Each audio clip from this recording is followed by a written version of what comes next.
मित्रांनो, राज्यातील दिव्यांग बांधवांसाठी गेल्या काही दिवसापासून राज्य शासनाच्या माध्यमातून अनेक दिलासादायक आणि महत्त्वपूर्ण असे निर्णय घेण्यात आलेले आहेत आणि याच्यामध्ये आणखीन एका निर्णयाची भर पडलेली आहे। ती म्हणजे दिव्यांग विद्यार्थ्यांच्या 10वी नंतरच्या शिष्यवृत्तीमध्ये वाढ।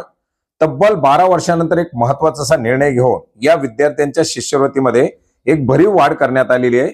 राज्यामध्ये उच्च माध्यमिक परीक्षोत्तर शिक्षण घेणाऱ्या दिव्यांग विद्यार्थ्यांसाठी शिष्यवृत्ती योजना ही एक सुधारित योजना राज्य शासनाच्या माध्यमातून राबवली जाणार आहे आणि याच योजनेच्या अंतर्गत विद्यार्थ्यांना विद्यापीठ संस्था शिक्षण मंडळाला भरावं लागणारं शुल्क, प्रवेश फी, ट्युशन फी, नोंदणी फी, खेळ, युनियन, लायब्ररी, मॅगझिन, वैद्यकीय तपासणी यासारखे इतर द्यावे लागणारे अनिवार्य शुल्काकरता रक्कम मंजूर करण्यात येणार आहे।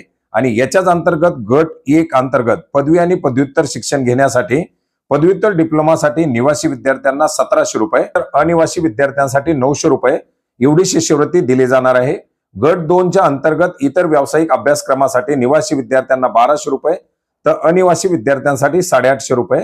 गट 3 च्या अंतर्गत वरील दोन्ही गटात समाविष्ट नसलेल्या पदवी पदव्युत्तर अभ्यासक्रमासाठी निवासी विद्यार्थ्यांना 1200 रुपये तर अनिवासी विद्यार्थ्यांसाठी 850 रुपये। याचप्रमाणे गट क अंतर्गत इयत्ता 10वी नंतरच्या पदव्युत्तर डिप्लोमासाठी निवासी विद्यार्थ्यांना 1100 रुपये तर अनिवासी विद्यार्थ्यांसाठी 800 रुपये एवढी शिष्यवृत्ती दिली जाणार आहे। अंध विद्यार्थ्यांसाठी वाचक भत्ता गट 1, 2, 3 साठी 300 रुपये तर गट 4 साठी 225 रुपये इतका अतिरिक्त दिला जाणार आहे।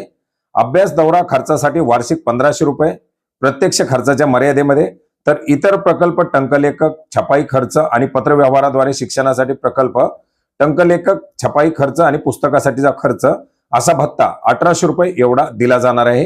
दिव्यांग विद्यार्थ्यांना प्रकल्प टंकलेखक छपाई पत्रव्यवहार पुस्तकासाठी म्हणून आता 1800 रुपये आणि अभ्यास दौऱ्यासाठी 1500 रुपये शिक्षण शुल्काची प्रतिपूर्ती म्हणून संपूर्ण रक्कम मिळणार आहे। आणि अंध विद्यार्थ्यांना आता वाचक भत्ता म्हणून गट 1, 2, 3 साठी दरमहा 300 आणि 4 साठी 250 रुपये एवढा अतिरिक्त भत्ता या ठिकाणी दिला जाणार आहे। तर मित्रांनो, तब्बल 12 वर्षानंतर या शिष्यवृत्ती योजनेमध्ये वाढ करून या योजनेला सुधारित करण्यात आलेला एक मोठा आणि दिलासादायक असा निर्णय राज्य मंत्रिमंडळाच्या माध्यमातून घेण्यात आलेला आहे।